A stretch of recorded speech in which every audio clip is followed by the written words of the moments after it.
streaming. Let's go. So, yeah, there is, like always when I develop courses for the first time, it's a little bit annoying, because sometimes I mean, like, I will improve this timeline a little bit next year. I gave you some editing practices, and in my feelings, these editing practices should have come after these theoretical lectures that I'm giving you, but I really didn't want it to not look at this material from a theoretical point of view. I'm talking about editing, because I developed my own fishkas across the years, and I thought, like, man, like, it would be so awesome if I can share with the guys kind of like the opinion of another person. This is kind of my theme in all my lectures this year, you know this. I'm just like, I wish I would have had time to develop these things before the actual beginning of the course, so I can do a more logical timeline. Because for me, it would have been amazing to look at all this theory and then look at the practice that I already showed you. But, I mean, I don't think it's criminal. That's one point. And the second point is, well, I think that overall we are kind of getting like a more pro version of what it means to mix and to edit, and we're looking at the boring things, and we're focusing on that period of my career that I mentioned you in the first lecture, when I became super fast and I became really pro at editing, and that really opened me up everything. So we're still in that journey, and we are soon to finish this like editing batch. I think there is one more conversation about this, and we will not talk more about editing, and we will go straight into mixing. I remind you that your second semester will be a very special fishka there, which will be mixing with Ilya. So you will go to mix music with Ilya, and to mix, well, and with me, I guess you will continue mixing music, but we will also do like this TV series and stuff. So I mean, I think that overall, when the year ends, it's going to be a pretty pro package of stuff that came your way. So I'm quite Leo, happy. sorry, small question. Do you know when exams will be? Like last year's? Like in the January? Yeah, correct. In January. Okay. Okay, so just like I've been doing in all my lectures for a while, I'm making a compilation of everything we have learned so far in the first 3 slides. And last night I kind of like rephrased all of this and wrote it in a more simple way. So we have gone through this. The choice of monitors is important. You should, if you monitor, you have 80% of your game sorted. You need to change subjective opinions to clear objective decisions. When you hear something, your hearing gets adapted to what you're hearing, so you need to change monitoring source. Your reference is super important. You need to have a way to switch in between mix A and B, preferably with a switch, in my opinion. If your reference is louder than your mix, you need to make your mix to behave as loud as your reference temporarily, and then switch it off. Printing stems is really cool. You need to do great mixing prep if you want to sound, you see, like if you want commercial results in any repeatable way. It's so true. It's like if you want to be able to repeat your good results, your track layout needs to be standardized. That's really clear. Some people believe that editing like a performance kills the vibe. This is not true. When live elements are mixed with machine elements, you need to make sure that you may take care of the phase issues and synchronization. And we are here now today. Time stretching can help us, but it's mostly a tool for local work.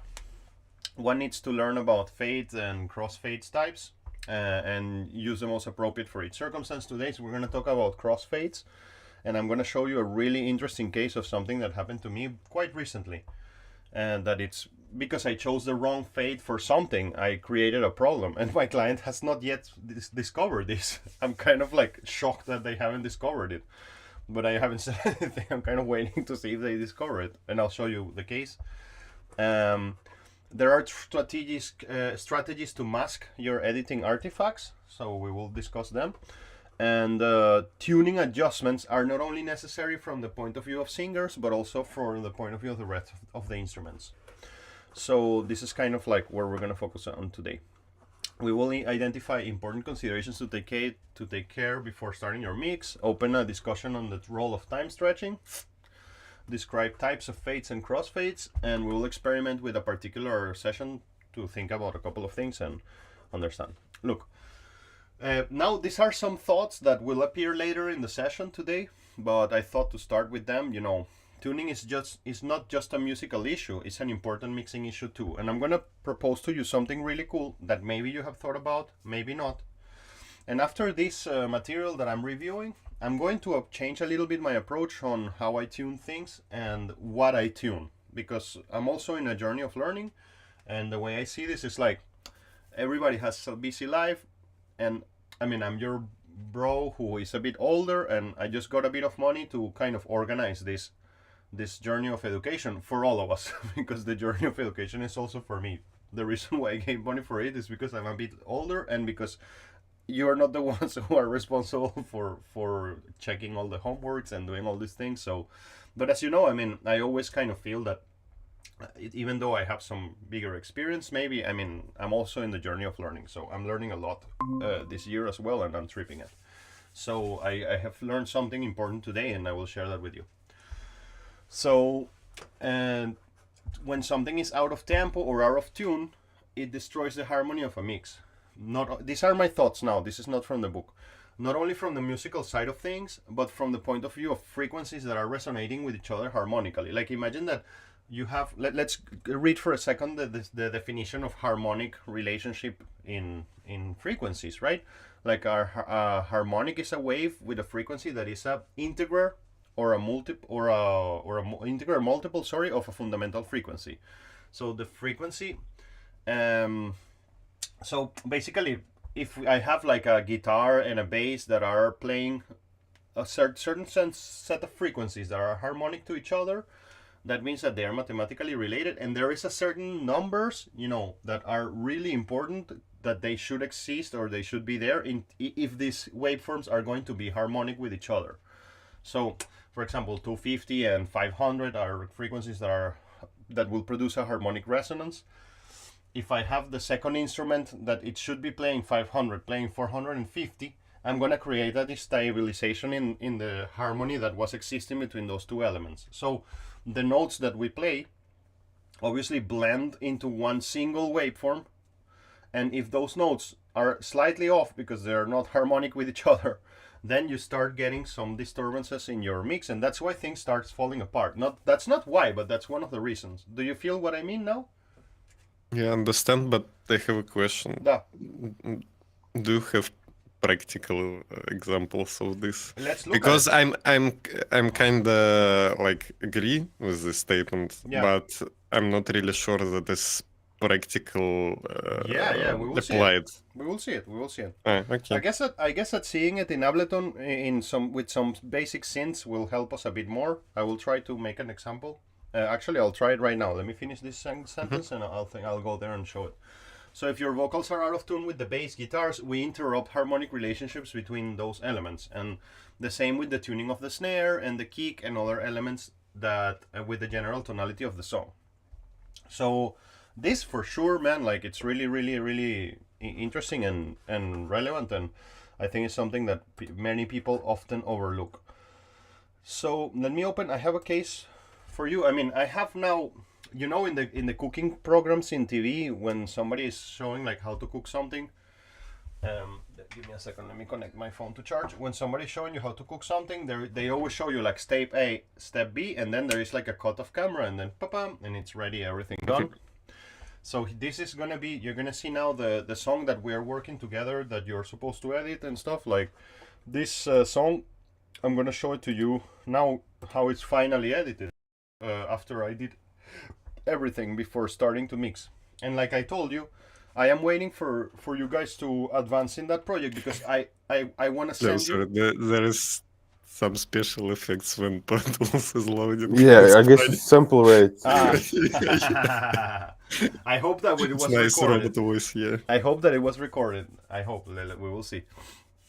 So anyways, I was telling you. You sound like a high man. Like beep, beep, beep, beep, beep, or something like that, or it went low, like a. How did it went? It's not fixed yet. It's not fixed? I still sound bad? Yeah. Oh, shit. Oh, sucks. Yeah. I think that Oh my god. I will reset the call and I'll be back, okay? Just, I will stay in the call. You could understand me, yeah?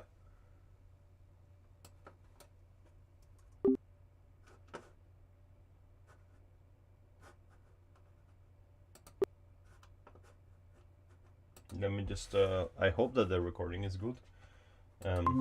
Is it fixed now? Yeah. Is it better? Yeah. Yeah. Okay, great. So well, that was part of the morning show. Okay. What I was telling you is that I wanted to show you just the editing, the completed editing of the song that we're doing of Troubled Juice, and also I was telling you that I'm waiting for you to in Venezuela there is, whenever sometimes a teacher does something, like for example gives you something that has an error, and you're supposed to find that error, and if you don't find that error, it means that you haven't done the exercise yet. You know what I mean? Yeah. So in Venezuela, I don't know why we call this concha de mango. Concha de mango is like a when you're eating a fruit and you remove the skin of the fruit. Mm-hmm. So it's like the mango skin, and it's supposed to be that you stand on a mango skin, and you stand on a mango skin and you fall, because it's like the teacher puts it there so you kind of sleep or something. So this material that I gave you has a concha de mango. The fact that none of you have ever contacted me about this makes me know that you haven't done the work yet, which is perfectly fine, but I just obviously know. So I'm waiting for you to write me one night like, what the fuck is this? And when that time comes, I will open you the next step of the editing process. Please don't tell this Bro, mistake, because I will not say it. No, you will not know it. You will find it. yeah, I'm in the process of earning money to buy a new license of Pro Tools. No, I'm not sad or something. I know you will do the work. I know you will do the work, so it's all cool. Take your time. Just I'm just telling you that you will certainly find a stumbling block, and then I'm gonna write you okay, here it is, the solution. Because I'm acting like a client. The point is when clients send you something with a problem, they don't know that there is a problem. And I sent you something with a problem on purpose, and I'm acting like a client. I don't know what happened, and then you will write me what the fuck happened, and then I'll help you to fix it. I say every 5 minutes, what the fuck is this, when I work on this project. So yeah, you will, but I'm sure that there will be a point when you will be like, fuck, I'm stuck here, and you will see. It's super obvious. But anyways, I will not reveal it. You will find it out for yourselves, I'm sure. But anyways, we go back to this, and we were wanting to discuss a little bit of what would it mean that things are harmonic or not harmonic, and what happens when something is out of tune with each other. I guess that, I mean, I can show a very obvious... Wait. What? I can show a very, very stupidly obvious and enforced example. I'm gonna force it to happen because it's not something that usually happens, but I'm gonna force it to happen just so we feel it. What happens if I take two microphones of the bass and I get one of them out of tune with the other? I mean, it's very obvious. Obviously, it's gonna start falling apart, but I think it represents the what's the name, the principle anyways, because I mean, our main proposal in the presentation that I was giving a minute ago is if the bass and the guitar are out of tune with each other, it doesn't only produces a musical problem that we are our brains get fucked because we don't understand why this thing is out of tune. It's also that there is a breakage of the harmonic mathematical relationship between those frequencies. And so I'm gonna try to start. I'm a bit tired and I didn't explain it well. Do you understand what I mean, right? Yeah. Okay, great. So I'm gonna start with this case of just listening to two bass to the DI and the bass mic, and to see what happens if I get one of them slightly out of tune, microscopically out of tune. And I mean, obviously we all expect the result, that what is going to happen, but let's see it. And I don't know if I wish I would have. I used to have an oscilloscope, a really cool oscilloscope here. But yeah, I think I got it only in Ableton. Oscilloscope. We would be so cool to have it, but it seems like I don't. And let me see if I put a visualizer here. With a visualizer, I don't know if we're gonna be able to see it. I'm gonna try. Yeah, definitely with the visualizer we will not be able to see it. Let me in parallel. There is a free oscilloscope that is going to be quite useful. And let me write AAX. There is one, I think that oscilloscope, spectrum analyzer, no, it's going to be hard to find. It's going to be hard to find quickly like this. Ladna, I'm not going to waste time on that. I wish I could show you the waveform, but anyways, let's go. Well, this is too brutal, this is too obvious. I guess we're gonna get some chorus at the beginning. We can't hear Pro Tools, by the You way. can't hear Pro Tools? Let me check that. I think I know why. Just a moment. Yeah. Microphone should be Zoom audio device. So now you can hear it, right? Yeah. Well, I mean, where I'm gonna get here is just two chorus because the differences are too small. I just arrived to a chorus. I mean, between. Oh, there it is. There is more clear. And if can I pull this? Yeah, this is a good case, good example of in harmonic relationship. Like It sounds weird, like your voice is broken. No, it's not weird. It's Google Meet. it's Google Meet. You can always go to YouTube if you want to hear. You can maybe we can maybe. Well, I mean, I'm not gonna spend so much time Really? in. Yeah, it's Really, really like crappy. the Google Meet just distort this like that? It can be. I don't know. I'm not on your side.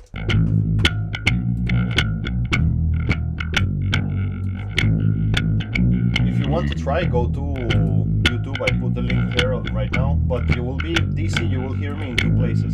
I will not spend so much time on YouTube today. There's on Pro Tools today. So, I mean, I think that what we just shown. I mean, this is an extreme case. Now let's try to do it in between guitars and bass. I mean, I hope that the limitations of the sound of the computer of the Google Meet is not disturbing what you're trying to understand there. Well,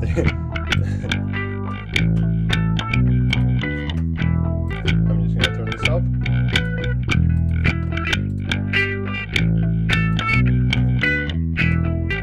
I'm gonna put pitch here.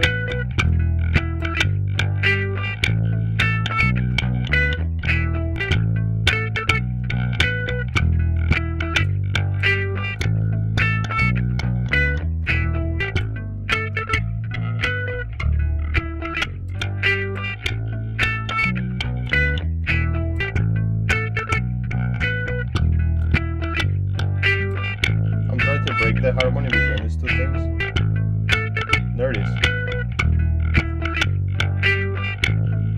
So, I mean, my point is that when these two things are in harmonious relationship, they sum each other really nicely and don't produce those disturbances that sound out of tune to us because we are used to listening to things in tune, and that's a musical perception and phenomenon, but it also fucks the waveform. That's kind of where I'm trying to go there. And if I would have an oscilloscope, I will be able to demonstrate you. I hope that I can download it and maybe send you a screenshot or something. I'm sorry that I didn't have this prepared. If you wanna go next level of editing, imagine automating the tuning of every string of the guitar. Yeah, Even that's if another it's level. like that. That's another level, and that's a question that sometimes I go through a lot. Like some songs go through chord changes and key changes. Sorry, I wanted to say key changes really, through key changes, and then it's like, man, but to which key I should tune the song? Like you see, for example, if you're tuning drums, I have gone to the extreme sometimes to be like when the client gives me the time, and this is why the mixes that are well recorded, they just fall into place so easily. Like with Второй поражает, for example, if there was a key change in the middle of the song, we would have stopped the recording and have tuning of drums for part A and then retune all the drums and record part B with the retuned drums. We really made it like this. That's why it took so long. I mean, that's why the budget was 600K.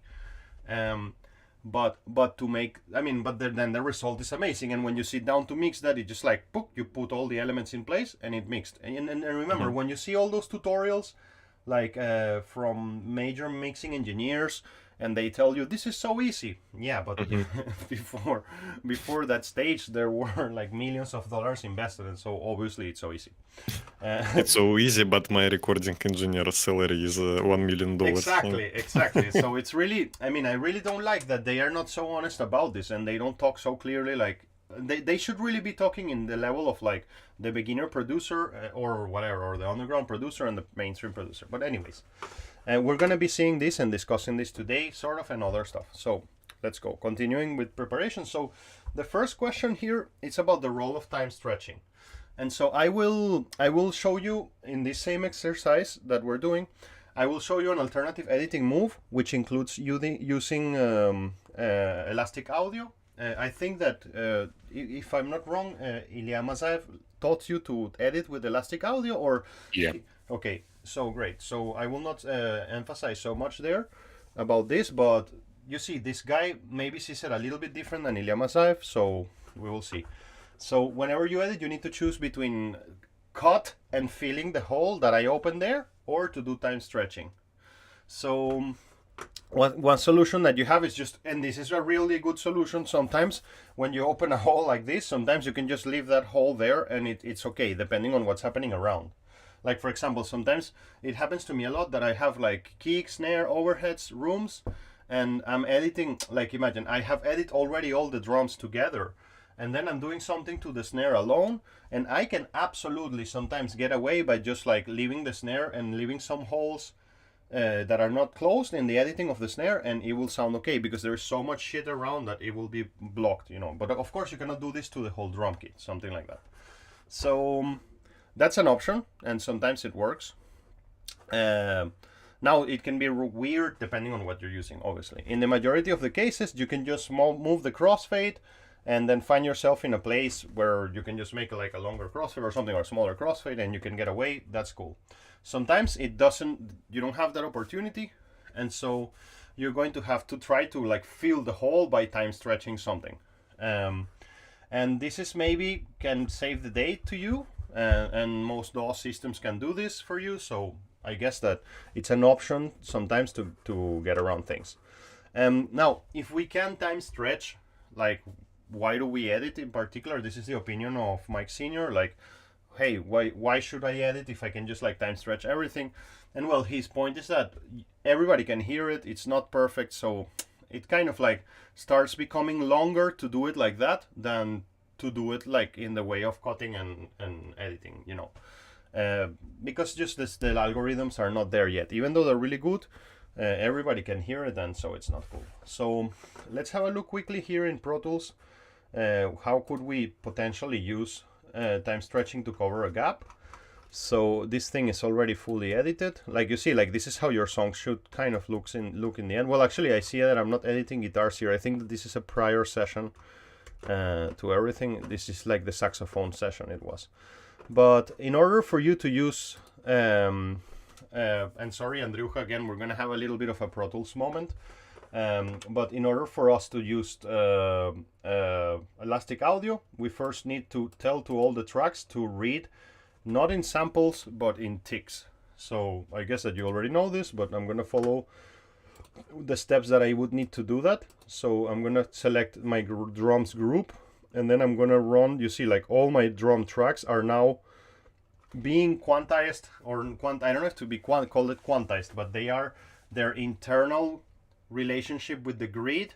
It used to be by samples, like sample rate, and now it's by ticks, which is like a subdivision, like a very microscopic subdivision in terms of the metrics of a song. And so all my drum tracks have been changed to be quantized in, or I don't know if to quantize, but let's call it rendered in ticks.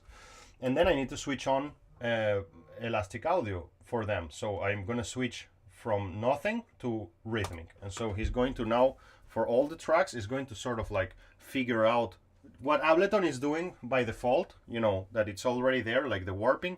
He just kind of like made a relationship between the ticks of each one of those audio tracks and the grid of the song. So then you can actually go and time stretch it. So I guess that I can do a quick example here of the kind of things that you can do in order for, you see, like this kick should really fall here, And my favorite way of editing, obviously, is like I have shown you already, just to move this, expand this, and use crossfades to heal the whole thing. Like that's the main way of editing that we have been discussing thus far. But today we want to kind of explore the option of time stretching. So let's try to do that. By the way, I see some error. Wait, I'm trying to go back to where I was. Well, it doesn't matter. Okay. So let me just, no, please don't freeze. I don't want to lose time. No. Still glitchy new Pro Tools as well, to be honest with you. I was like, when I started using it, I was like, oh, it's so not glitchy, and I'm still suffering sometimes. And for stupid things, like I don't get it. So let me see if we can get around this. Okay, great. So this is where we were. I'm going to make now a correction of this kick with using not Beat Detective, sorry, but Elastic Audio. So the first thing I will need to do is to change this to time stretching algorithm. I guess that you already know this by Ilya Mazaev. That's what I'm guessing, but I'm just gonna see it very briefly, and then I'll move on. So, and then if I want to make a correction here, I need to use, I'm using the multi-tool, right? Then, so I need to fall into this moment, you see, where this thing looks like that with the little clock. And then I can make a time stretch. You see, like I just time stretch this to fit the kick, and I didn't have to kind of like create any vacuum space that came out of nowhere. And now let's see if this works. This was done for the drums. I guess that the computer is a bit slower because I got Elastic Audio now running, which shouldn't be really. Shouldn't be. I'm very disappointed. Let me just modify my groups. You see, my groups don't have right now the function to solo. So you see, like you tell him in groups follow globals, and now I'm gonna tell him, okay, please solo as well. There you go. So now when I hit solo, all the group should be solo. Great. And let me just get down to business here. Come on, such a simple session. Maybe it's because of the hard drive where I'm loading. It could be. If I remember clearly, we did some like automatic function of Elastic Audio. Yeah, get it. Maybe I'm wrong, but we did it like another way, not by hand every instance. Yeah, I will have a look at. I mean, I don't use this function so much, to be honest, so I don't know all the potential that it has, because I don't like it. I don't like the results. And we were here. But sometimes I use what I'm showing you now. I use it when I don't have any option. Like here it is, like I just did that movement there, and it went really well. Let's see, was it there? I know it was here, I guess. Yeah, here it is. So I need to make a new crossfade, and let's see how it works. You see, I hear a plop. I don't like how it resulted being. Maybe this is gonna work better for non-rhythmical instruments, but can you hear it? Like, or maybe it's not good enough quality on. You need to change. Let us hear without talking. Yeah. Sorry. Here we go. It's this hit. It's this hit. Like this. Yeah, maybe. there is like a double impact. Blah. Like I hear like a double impact. Let me just paint it in red so you can identify it when it goes through. Boring. Bye. There is like a boom plum. Boom plum. So that's I mean, in any ways, maybe that's an option that will be a better applicable. I'm gonna switch off Elastic Audio right now, so I'm not suffering so much here. So wait, what happened there? I think I undid so many times that I just lost the Elastic Audio. I hit undo many times, and I think it switched it off. Wait, let me try again. Now it's on. Okay. I'm gonna just for the sake of being sure, I'm going to repeat what I did, because I think I fucked it up in a point. So let me just be sure that it's not me who is fucking it up, and that it's Pro Tools who is fucking it up. So let me see where. Here's where the performance was falling. the hit sounds good. Now I have this guy ready to go. I have the elastic audio on, so let me activate the TCE, and then let's just let's just pull this back. Yeah, so I have made a time correction there. Yeah, I think that I had made some mistake along the way, and that it's gonna be better now. And let's heal this with a fade. Heal this thing with a little fade. And okay, there it is. And now it's time stretched, and it should be better than the results before. Let's have a listen. Yeah, unaudible. It's great. In this case, it was really great. I'm gonna search for a more criminal moment. Well, there is a good one there. This tutang here. So let's see what we can do. Like, it was better. I know the bochka needs to go here. You see, like, we have a situation in which the snare.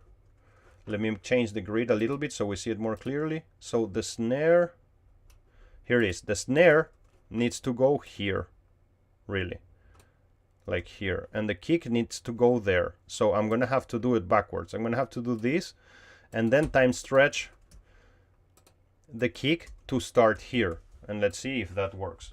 I suspect that it's gonna work well, and that it's gonna be a really good resource. It's just like, maybe I have been lazy across all these years to do that. There it is. That it's done. I already did this time stretching, and now let's have a listen. Great, it works. I can hear it, really. I'm assuming that you can't because of the quality of the stream, but the low end of that kick sounds like, you know, when you time stretch something and it feels like, I don't know, like double performance, or not double performance, but like it feels a little bit like I got it. Like it's separated transients. Yeah, and then you hear it a lot in the low end. I can hear it here. I don't expect you to be able to hear it on Google Meet, but I hear here like some oddness in the low end.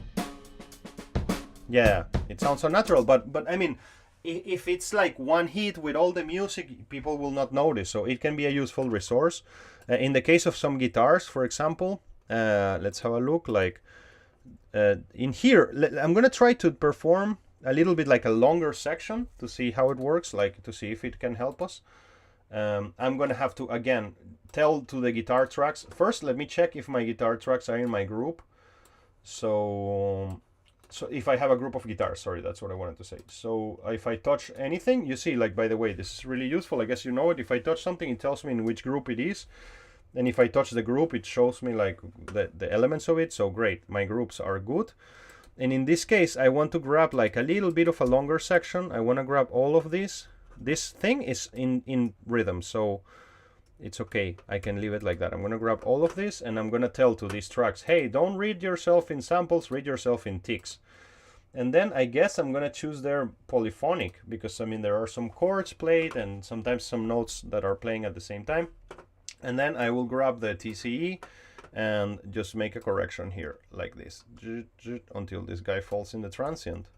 And by accident, not by accident, I mean, I was doing it on purpose. You see, I told you that many times when a musician gets out of the grid, it's usually it gets out of the grid by like a whole segment. If I undo what I just did, you see, like by fixing this, I was fixing the next hit already. That's why intuitively I chose to stand on this editing point. And so when I go here and I listen to this, let me just have a listen.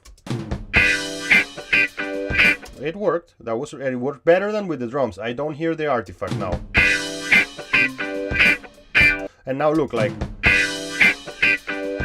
at this mega being out of group. Look at all of this. Like this thing here. Wait, let me go standard here. This thing here.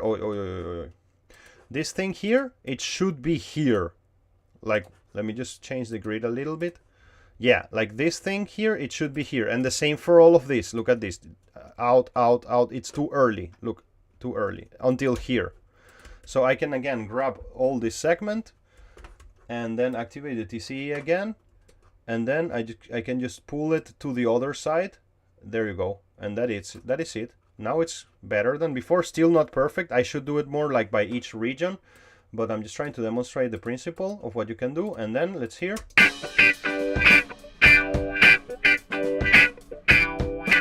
It worked. I'm gonna start, to be honest with you, after this set of lectures, I'm gonna start using time stretching a lot more than what I was using it before, because I find this quite useful. Because then later, after I have this done like I just did, now I can maybe perform a little bit of an easier, let's say, time displacement editing move. Like now that I have it time stretched, you see I just combined both. I just switch off the TCE and cut the time stretched version of the waveform and just edited it.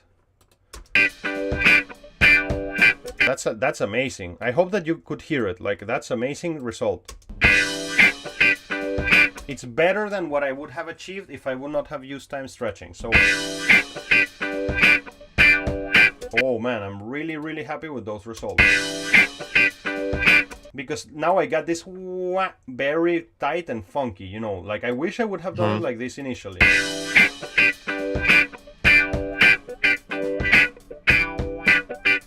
Like here, for example, let's use it again here. Like, this is a good place to use it as well. So I'm gonna go to TCE, and then I'm gonna pull it backwards here a little bit. Actually, I'm gonna put it a little bit more, like that. And now I get out of TCE, and I go to standard, and then up. And then I can just grab this guy and put it here where it belongs. And if I pull this back, I guess I'm gonna, no, it's too much. Now I'm gonna have to pull this guy a little bit back, and that's it. That's really cool. Whoa, that's amazing. Amazing result.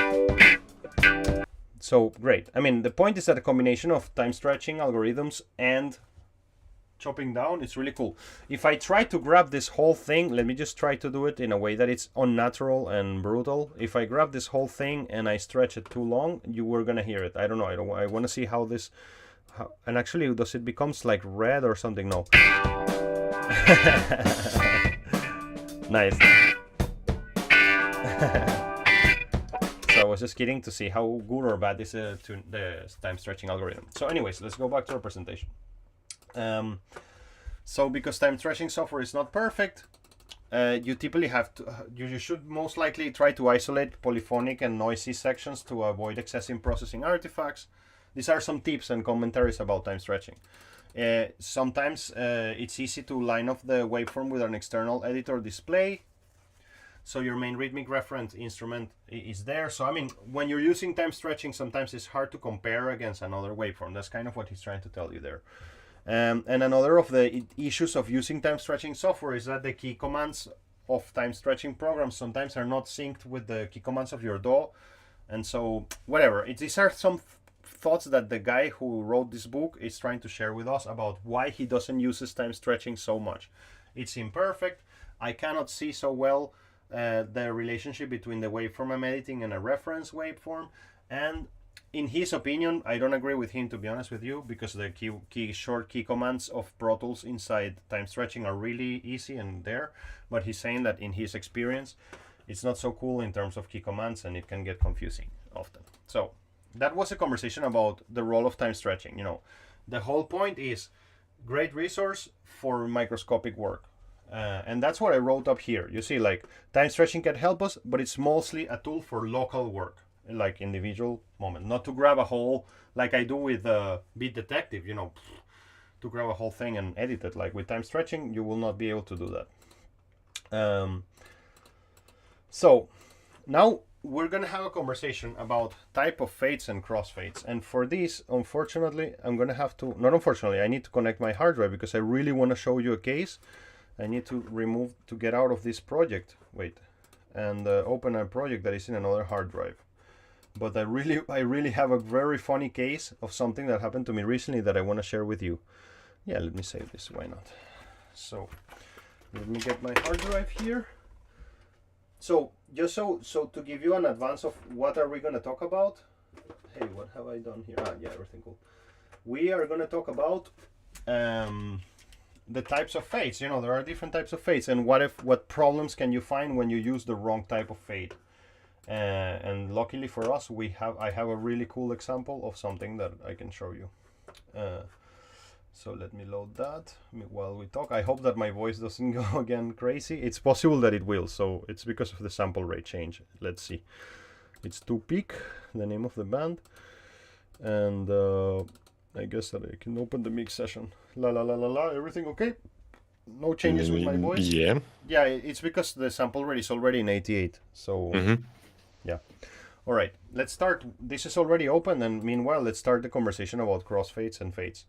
So, the fact that you can change the type of fade, it means that you can change the rate at which signal A fades out and signal B fades in. So there are, or whatever. If you're thinking not about a crossfade but a fade, we're gonna talk about fades and crossfades. Like a fade obviously is like a unity between no sound and the previous waveform, and a crossfade is a fade between two different waveforms. So the fact that you can change the shape, it means that you can change the rate at which one of them disappears and the other one appears. That's obvious.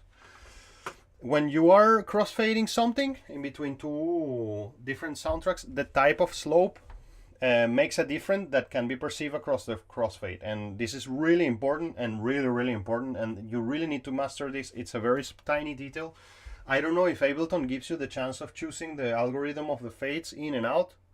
Does it? Yes. It does? Yeah. Okay, so you can choose between like S-curve and algorithmic, linear, etc. I guess. I mean, I'm just seeing it.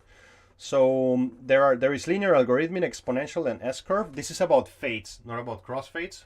And then when we talk about crossfades, we are gonna find equal power and equal gain fades. And this is what we're gonna talk about today.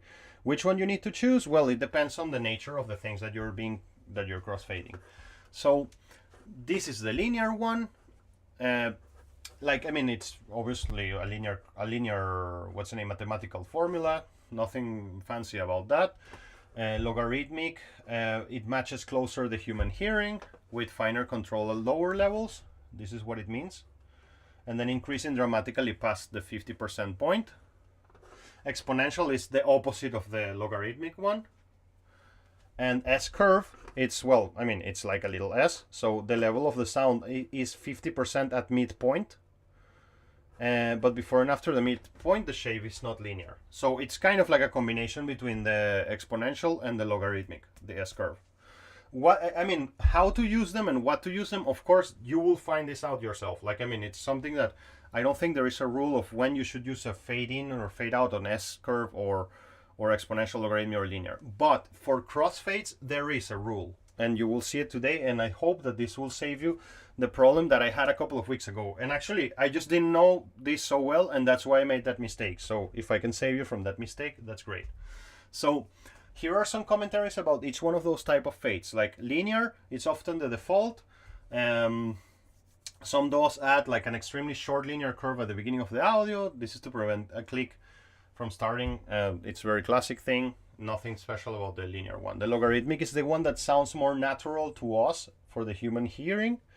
Exponential is good for suppressing reverb during fade outs, for example. That's really useful thing, actually, and helpful for creating a sudden impact during fade ins. S-curves are a combination of two types of curves, exponential in the midpoint and logarithmic thereafter. So these are just some commentaries about that. Now, about equal power and equal gain crossfades.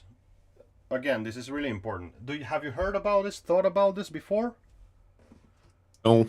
No? Okay, great. I'm super happy that after so many years together, I can still tell you something that you have not explored. It's a miracle. I have no idea how can I talk so much. It's like I really deserve like a award for talking or something. Like it's it's funny. But anyways, so there are these two types of crossfades. One of them is called equal power, and the other one is called equal gain. I don't possess the technical knowledge to explain you exactly what's the difference between them. I was researching this when I was putting this presentation together, and I'm gonna do my best to try to explain it. But I can tell you for sure the application, and I can show you an error that I've been telling you for a while that I made that will illustrate you how important this is. Sorry, I got a message, and just checking if it's my wife. Give me 1 sec, because she's out with the kids. Maybe she needs help. Nope, everything is fine. So, okay, when crossfading two signals that are being combined, two fade curves can employ any of the shapes listed above. So I mean, what you're doing when you're crossfading is that you're putting two linear or two logarithmic or two S-curve or two linear or two exponential fade outs and fade ins together. So that's why you can get to all the possible shapes, because what you're really doing is just putting two fades together, and you are putting these two types of fades together. So sometimes it can be that you open like the crossfade between material A and B. Maybe the initial part is an S-curve and then the second part is linear. So in Pro Tools you can do this kind of manipulations, and it's really cool. Equal power should be used when the goal is to have the perceived loudness of the combined signals to stay constant against the full range. So what this means is that imagine that you had you have like signal A and signal B, and then A plus B gives you a certain amount of maximal possible loudness. Do you agree with that? Do you understand what I mean by that? Yeah. So you want to use equal power if you want to respect that maximal loudness that is achieved. You see? Mm-hmm. So imagine that you have A and B, and you want your fades to represent and to show clearly what is the result of A plus B in terms of level. So let me read this again. When the goal is to have the perceived loudness of the combined mix signal to stay fairly constant across a full range, special shapes must be used called equal power or constant power shapes. Equal power shapes are based on audio power principles, like I'm talking about power from amplifiers. Particularly the fact that the power of an audio signal is proportional to the square of the amplitude of the signal. The optimal shape will generally depend on the amount of correlation between the two signals. And this is what you need to know. It's kind of like, which one should you use? Well, if you are editing, imagine that you have one guitar mic and you're editing guitar mic, but because you made some little cut and you move the guitar, you should be using equal gain. If you're editing two clips that are from the same source, you should be using equal gain, because what happens when you're summing two things that are from the same source, when you are in phase, you're actually gonna achieve a very, very brutal boost if you actually get the two things in phase, like the two segments in phase. Mm-hmm. But the equal gain type of crossfade is a little bit different. It doesn't want to respect that maximum loudness achieved when you sum A and B. It just kind of wants to avoid that problem. And the case I'm going to show you is a case in which I exactly did what I was describing to you. I had a guitar track. I wanted to reamp that guitar track. I edited something. Then I used equal power fades. And so the summatory between my A part and my B part produced something that was louder than the whole waveform that I was actually editing. Do you feel that? Mm-hmm. Yeah. And then I reamped that, but we didn't notice. And so what's happening is that you're gonna hear it now how it sounds like the whole thing is running, and then when the fades come, there is like a boosting level, like you will hear it right now very clearly. If I would have chosen equal gain, then I would have had a situation in which the maximum loudness would not have been achieved and the whole thing would have sounded more natural. Now I'm going to read what I have here. Equal power shapes typically have the sum of their curves in the middle of the mix range exceeding the nominal maximum amplitude. That's exactly what I was telling you about A plus B, which may produce clipping in some contexts. This is why people use equal gain or constant gauge shapes, which are designed so the two curves always sum a certain amount of number and no more than that. Now, so in summary, what does all of this means? If you are editing two clips that are from the same source, it's recommended to use equal gain. If you're editing two clips that are from different sources, like for example bass and then a bass synth, and then you have them in the same track for some reason and you want to combine them, then you should use equal power without a problem. I have been most of my career using equal power, and the type of errors I have found are minimal. I mean, it's like very rare that I have an error, but it's cool to know this. We want to be pro, we want to know everything. So let me try to go back to Pro Tools. Here it is. Maybe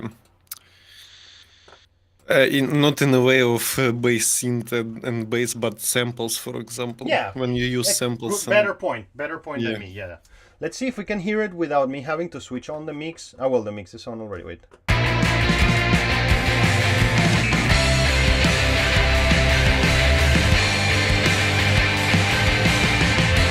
Yeah, let me just go to those moments. Yeah, here it is. I think this is the bass. This is the guitar.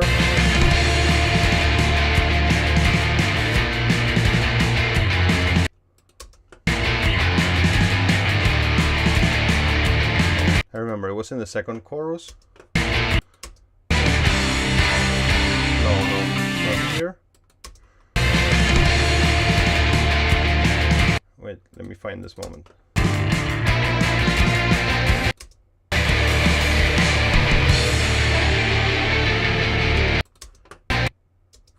Oh, sorry.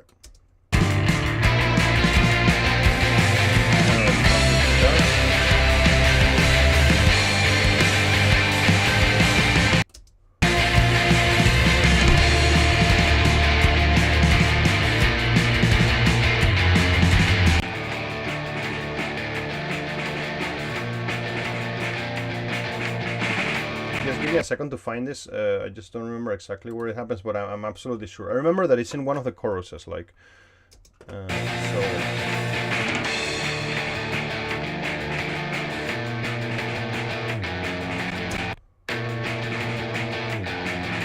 Yeah, it's gonna be down here. Wait. Ah, there you go. Could you hear it? Could you hear it? Check it out. Look at how we are. There is this and then it goes to the next chord. Before the going to the next chord, you hear like a little whoop, like as if it's all the song like boosted in level, and then you hear like maybe it would be hard to hear here, and maybe you will have to go to YouTube. It's kinda hearable. Okay, if I'm gonna write you a message like the moment of the crossfade fuck up is in the 51 minutes on the stream, 52 minutes of the stream. So you can go later and hear it on the stream. Like it's really hearable. It's really amazing. It's like it feels like as if all the song, you know, when you sum two things that are in phase and it sounds weird, like it sounds like as if it's like an unnatural double. Or something like that. You obviously know that it's two things that are in phase that are getting summed together. Look at this. Let's try to hear it.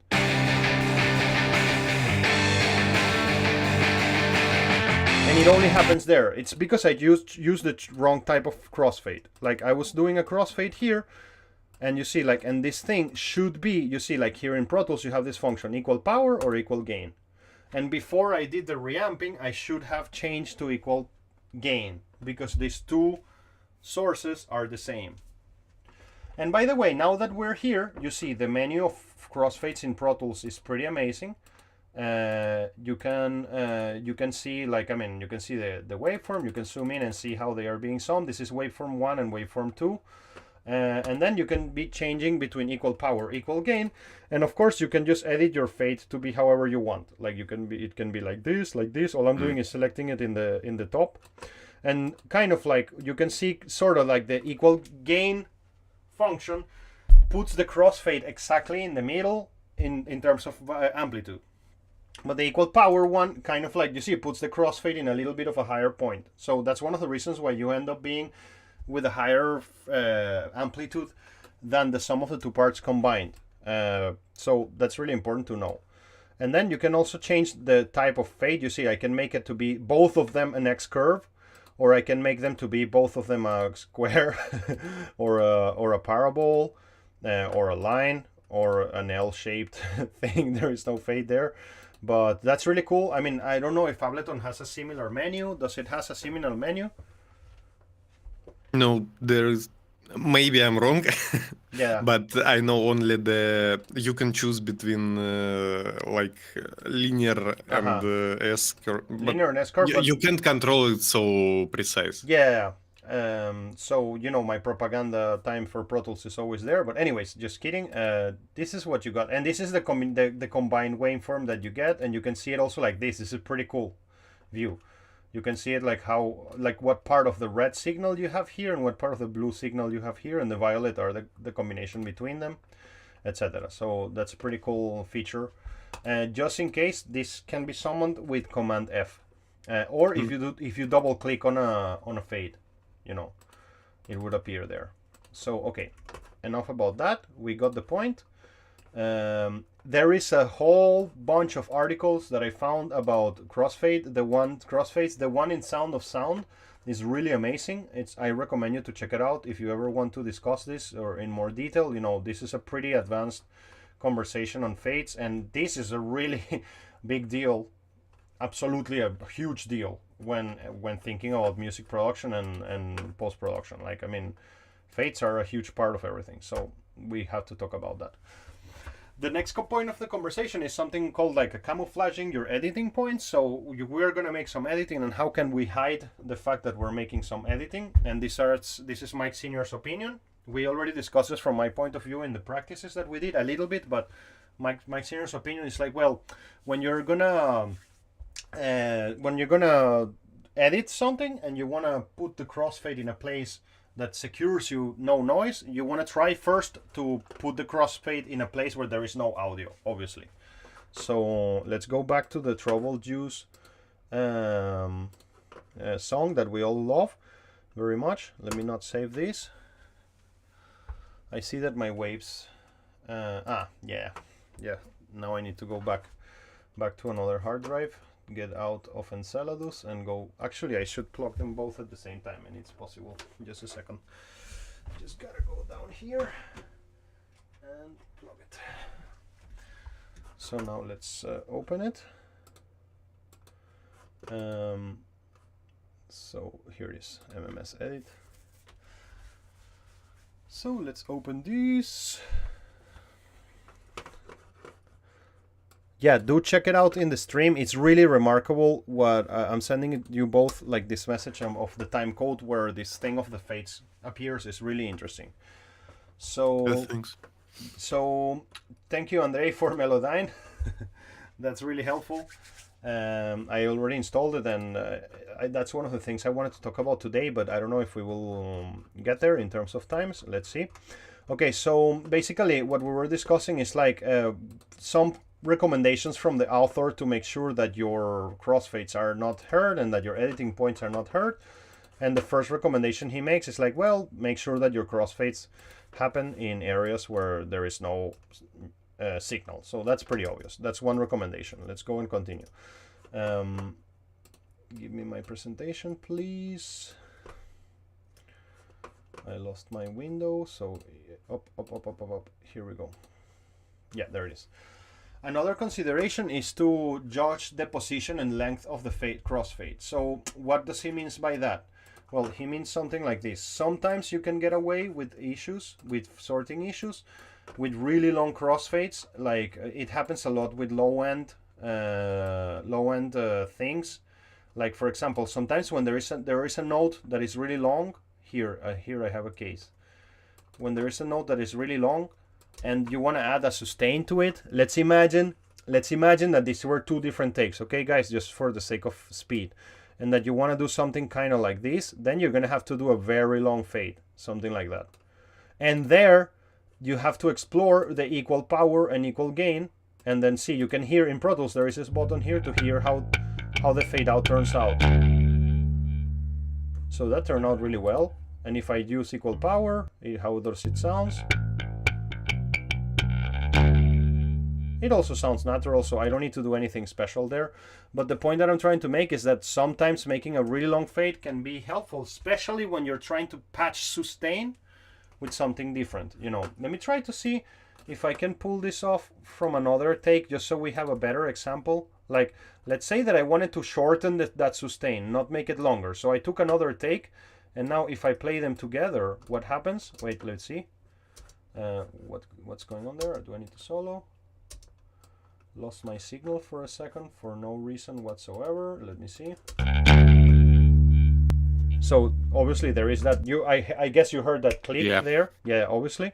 And so now I'm going to grab my bass. Let me make sure that the bass group is on, and if I do crossfades, it happens to both. So I can do a very long fade like this, and now let's have a listen. I hope that it sounds unnatural. This is exactly what I'm hoping for, so we fix it. You see, like, it happened that the second half... What did you want to say, bro? There a small drop of sound. Yeah, exactly. There's a small drop of sound. And so for this, it becomes really useful. Ableton doesn't have this function. It becomes really sorry. It becomes really useful to make this mega zoom waveform, you see, and then you can see kind of like what's happening to your fade as you move around. Like, oh, look, like maybe this is more logical. Let me see how it sounds now. A bit more natural, but this is where I start experimenting with equal power and equal gain. I told you that equal power, it's used for sources that are different, and equal gain is used for sources that are the same. These are two different sources. I mean, it's the same it's the same source, but it's a different performance. Let's hear if equal power works better. I heard something unnatural there, to be honest. Let me try again from this side. For me, equal gain in this case was better. So I guess that you will hear it better in the YouTubes than here, but the principle is demonstrated. Like, sometimes a way to hide your editing is just by making a really long fade. And that's the point. And this applies a lot to vocals and long sustained notes like that. And also the other thing that you can use to mask your editing points is to use noisy sections. Like, for example, this guy, the way he slaps the bass is like so uncomfortable and shitty that you can find like moments when he's doing a slap and then put a crossfade there, so you don't get to hear what's happening there, you know. I guess that a case could be found. It's gonna take me a bit of time to find a case. Like here.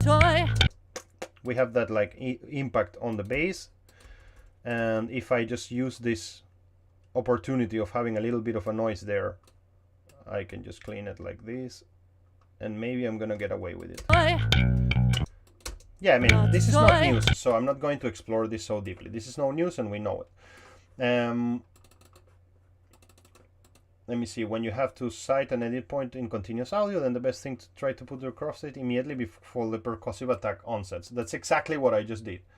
Like, sometimes you want to put your crossfades right before a percussive element occurs, because this is going to mask what happened, and people are not going to notice, because it's going to be masked by the sound that comes afterwards. So if you want to hide your editing moves, either edit in the place where there is silence, or consider the length of the fade and the position, move it around, and also the type. I'm gonna add that here. Length, position, type, and length of each crossfade. When you have some noise there, it can help you as well to hide your editing points. When you have to cite an edit point in continuous audio, the best way to try to crossfades, and you can also put crossfades right before transients happen. Sorry, I went to the wrong slide. So these three basic types of edit, which is in silence, in noise, and pre-masked, that's what we just discussed right now. Like, these are three types of editing moves that you can do, are already fairly used, and you can kind of like sort 90 or 80% of everything with this type of edits, and I agree with him a lot. Now, other interesting alternatives that you can do. Let me just read it and process it before I tell it to you. Place an edit point on one instrument, such as the powerful transfer or signal from another instrument, max it. So imagine that, for example, you can put an editing point, whereas when you're editing the guitars, you can try to find an editing point that will fall on the snare, so the snare masks your editing move. So another instrument can mask your editing move. And I just said this, like, you can use long fades to when patching together different takes of synths and vocals that have different beginnings and endings. Like, that's another thing that you can do. So we come to the last part of the lecture, and I guess that next week's lecture is going to be a practical demonstration of all the cases we can use pitch, because the thing about pitch adjustments and tuning adjustments, and this is something that I was telling you at the beginning of this lecture that I'm going to start doing differently from now on. You see, in England, and in America, they have a higher standard than us to do everything. And I'm talking about in this case of audio engineering, but I guess that you can apply that to society. That's a good thing and a bad thing at the same time. But anyways, and for example, when I was processing this chapter that we're in and thinking about this from the perspective of Mike Sr., he goes and says like, yeah, I always tune basses and guitars, you know, post factum, like after it's recorded. He goes and he tunes the bass to the song, and sometimes, and to be honest with you, that's something that I almost never do. Like, I mean, I kind of consider that if I recorded that, I'm not gonna tune it. I'm only gonna tune vocals, and that's not the case. In the next week's episode, we're gonna very advancedly use tuning adjustments to, for example, tune like one note of the bass in relationship to everything. This I have done, to tune like one note or something. It happens. But he seems to do it a lot more than I. And also tune the guitars. I mean, we're not going to use Melodyne for that. And in the end of this lecture, I'm putting you the tools that I use for tuning adjustments. But my ambition is that next week, we don't have a presentation. We just go and use all the tuning adjustments that I can possibly imagine in this song and try to fix it, because damn, this song has a lot of problems with tuning because everybody is playing crap and in their own way. So, wait, somebody's calling me. Just a moment, excuse me. Hello?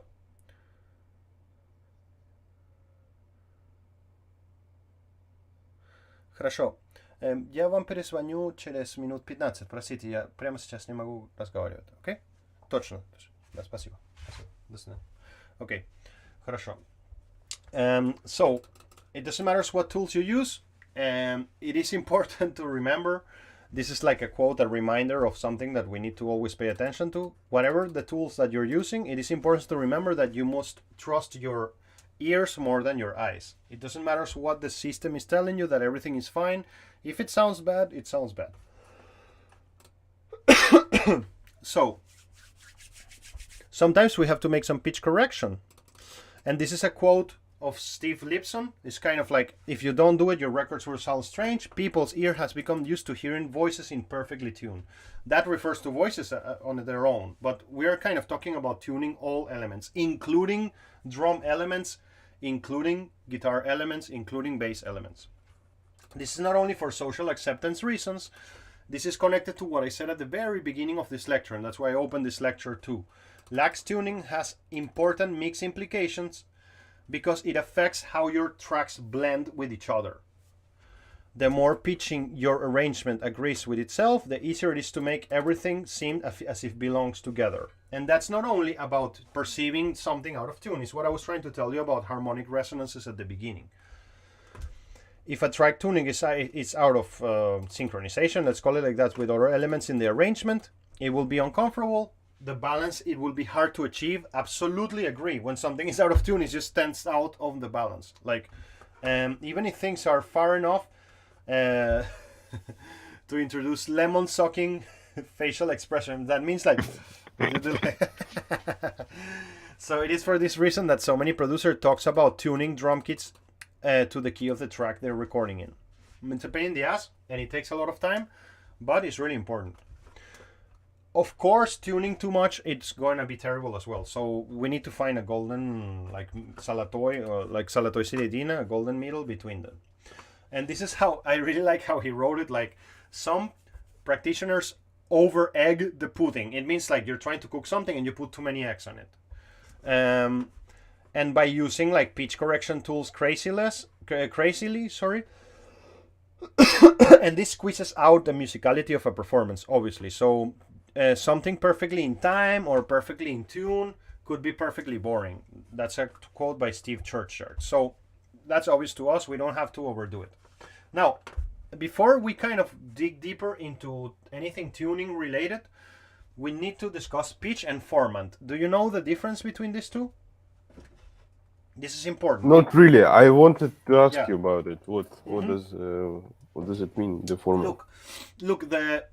The format it's a concept that is connected with timbre, but pitch is kind of disconnected from timbre. Like pitch is just like, what's the fundamental frequency of that, and then And then you have like a lot of other considerations. Let's read this and then we will understand it better. This is in the context of vocal cords, and that's good that it's in the context of vocal cords, so then we can extrapolate that case to other things.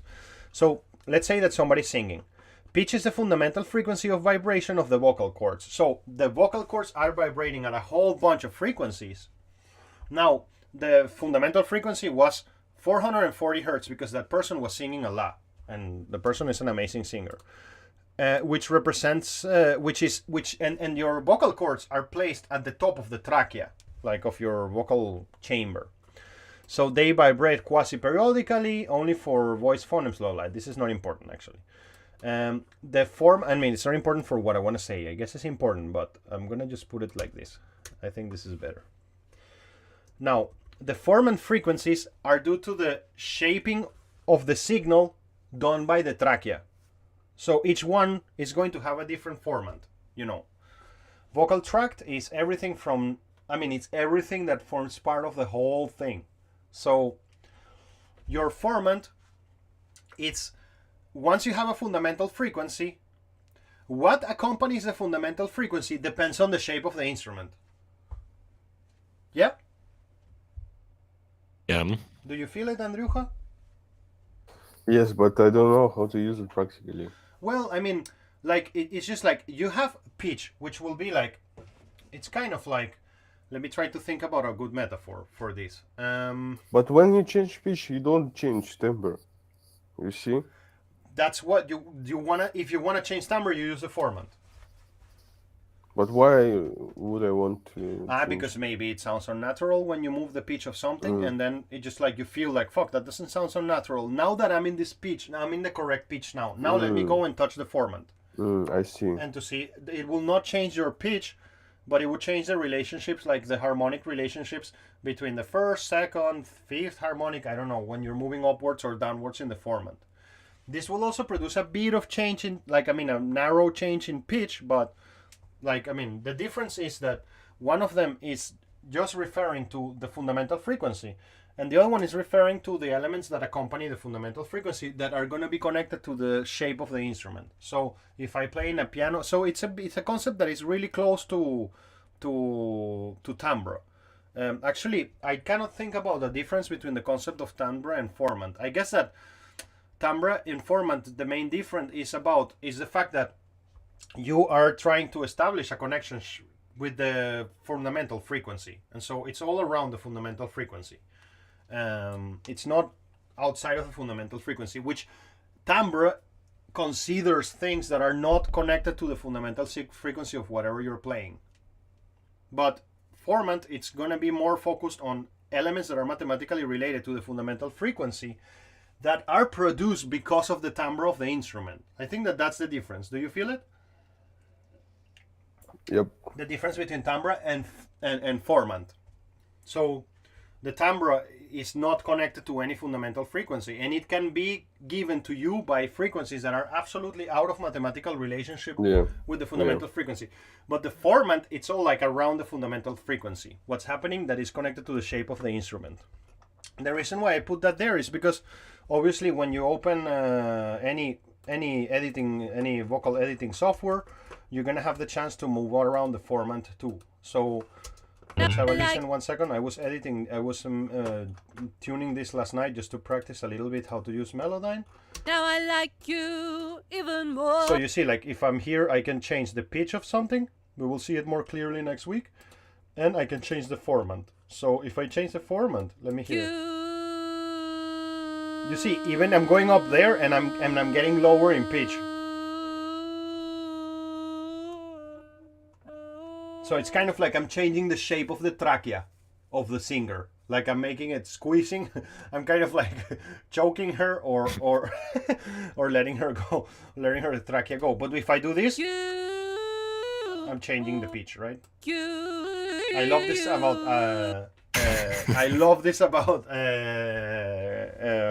Melodyne. Yeah. It's just like so funny, man, and you always get these really funny moments. But anyways, next week we will see like a bit of more closer of what to do with Melodyne and how to use it properly. Now let's go back to finish this presentation, and that would be it for today. Let's continue. So, okay, we discussed that.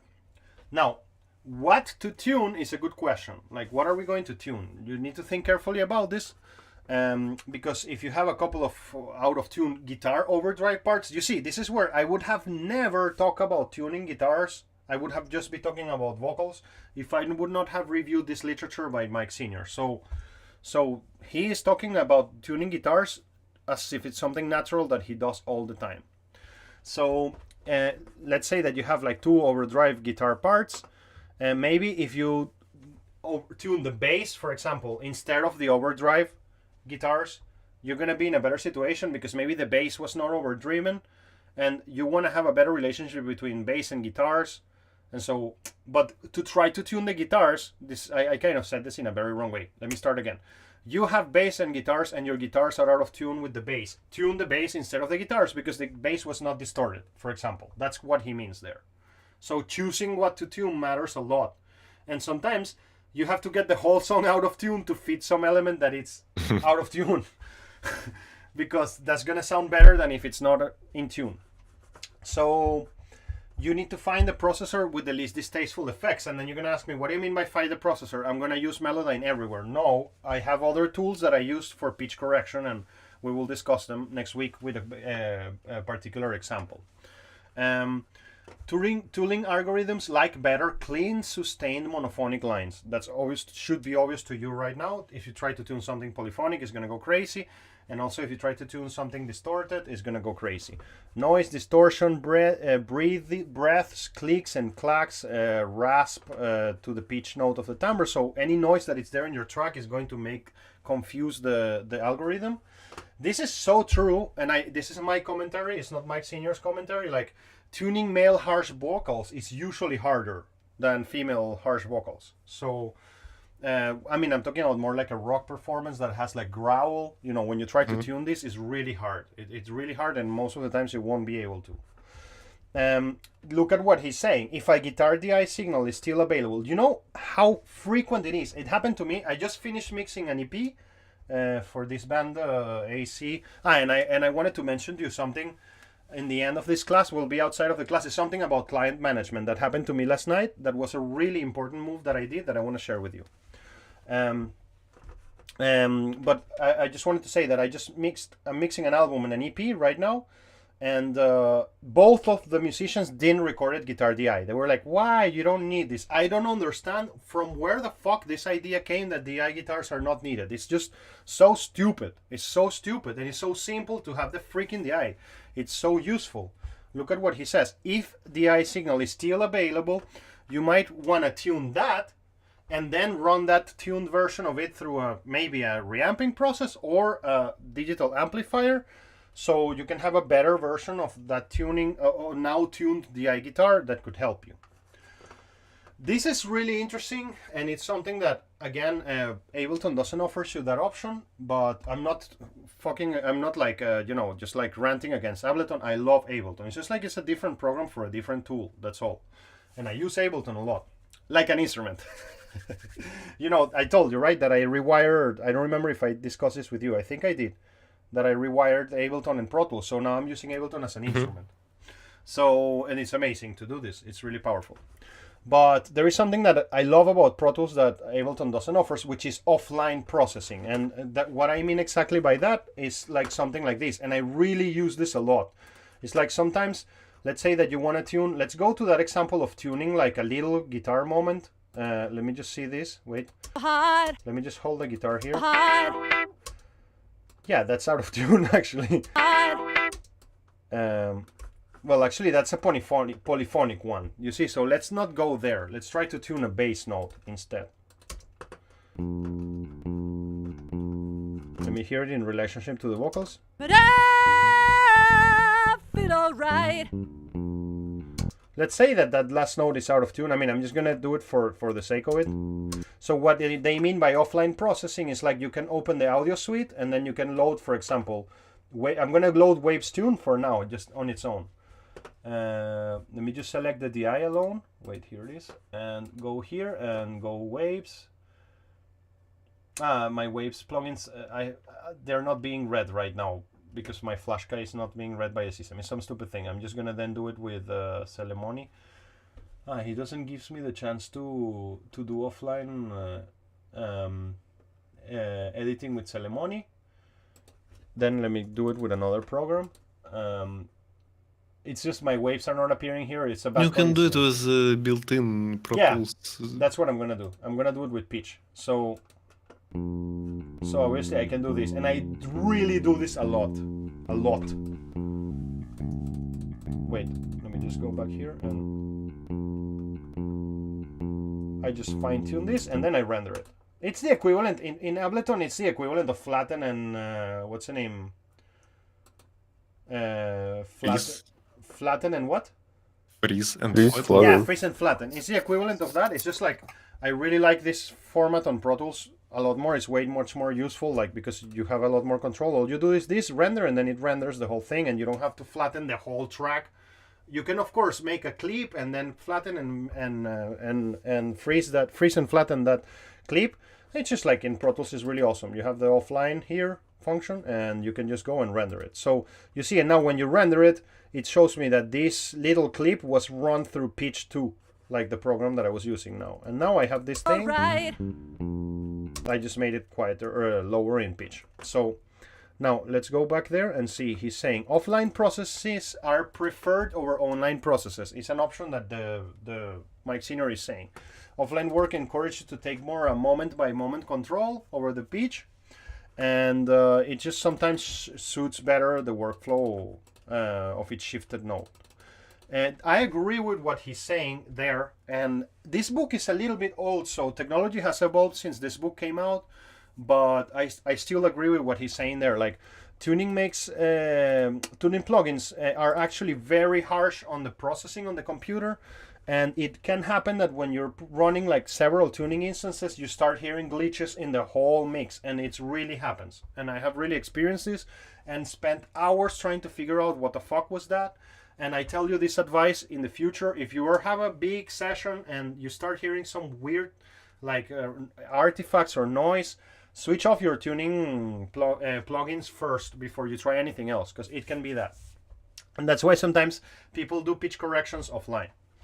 For small tuning correction shifts, let me see this. It may again improve the smoothness. Wait, through switching off the format. Yeah, you see, sometimes you wanna switch off the format adjustment, so things can get a little bit more smooth. It can happen, you know. Sometimes try, if something doesn't sound natural, to switch off the format adjustment if your plugin allows you to do that. Fully automated processes are in some way almost useless. What I mean by this, like, don't feel that you can just run the automatic auto-align there, or auto-tune, or not auto-align, auto-tune, sorry, and then expect that the results are going to be great. Obviously, although it is possible to improve things to a degree with some parameter of adjustment, the fundamental problem is that pitch detection and correction require, I love this, musical intelligence. So that's us, and that's the engineer, and we have to kind of like pay attention and fix things. So just like with Beat Detective, my usual approach with tuning is just like, let's run a tuner, record the whole thing, and then go and see all the minuscule details. And I always will attach, I will kind of like condition the tuning algorithm to respect the what's the name, the key of the song. And that really helps me to be faster, but that doesn't mean that I can just run the algorithm and go to sleep and that's it, you know. So the only way to make processors work really is that we manually assist them to achieve a better result. That's quite obvious. Activating the pitch processing only when needed is a good idea too. You will see this next week. I do this a lot. Like, I record the whole track. Like, what I mean record is like I run the Melodyne or Waves Tune algorithm to the whole track, and then after I do that, I maybe kind of like, imagine I duplicate the track, and so I have 2 vocal tracks, and one of them is muted always, and then I only unmute the moments when I really need to tune for the tune track, and I leave the natural track running the majority of the time. I will show you this next week. So obviously you need to be soft on the correction, because it can get really brutal, unless you're going for some Thomas Mraz Andriuka maybe has some nightmares with what I just said, unless you're going for some Thomas Mraz sound. And pitch correction programs have all sort of meters and graphs telling you what they think they're doing, but it is normal. And I really like that he put this there, and I took this sentence on purpose because I agree with him. It is normal to disagree with the visual interface that the program is showing you. This is a commentary by Joe Barrisi. As you know, he's one of my favorites, so I'm really happy that he appeared here in the book as well. A lot of people do the tuning offline. He's against the offline tuning, which I was just telling you right now that it's cool. So people disagree, and that's normal. Because they do, I mean, you see, like a lot of people do the tuning offline as a standalone operation instead of doing it while listening to the whole track, complains Joe Barrisi. Make the pitch adjustment while the rest of the track is playing. It's going to be better. That's what he thinks. Because obviously you can be tuning something to perfection when the rest of the song is out of tune. And maybe the best thing was to leave it out of tune. So, I mean, whether you're going to work in isolation offline or together with the whole song, it's kind of like depends on the circumstance. You have to use your musical intelligence to make that decision, obviously. So another thing that Mike Sr. says is like, my last piece of advice is to do everything you can to speed up the process. And this is the main point of this whole first semester, kind of. And you should use this first semester as a golden opportunity for you to forget about the fun tasks and get really good at the boring tasks. Because you have two people telling you, guys, this is brutally important, and mixing courses and things like that don't pay enough attention that is needed to these details. Look at what he said. My last piece of advice is to do everything you can do to speed up the process. Whether that means investing in dedicated additional software or simply configuring your DAW system keyboard shortcuts for minimal mouse exercise. As vital as it is to commercial record production, corrective audio editing is never going to be funny. That's what it means, white knuckle, right? So do your best to make it mercifully brief. And he's so true. If you guys don't achieve the speed that you require to work really fast, you will be stuck in your career for a while. And this is the semester to fix that. You know, that's why we're here. Pitch shifting tools that I can't live without. Wow, I wrote it exactly. I can't live with out. That I can live without. So, of course, Melodyne, Waves Tune, Avid Pitch 2, I love it, and Little Alter Boy. If you haven't heard of Little Alter Boy, get your hands on that.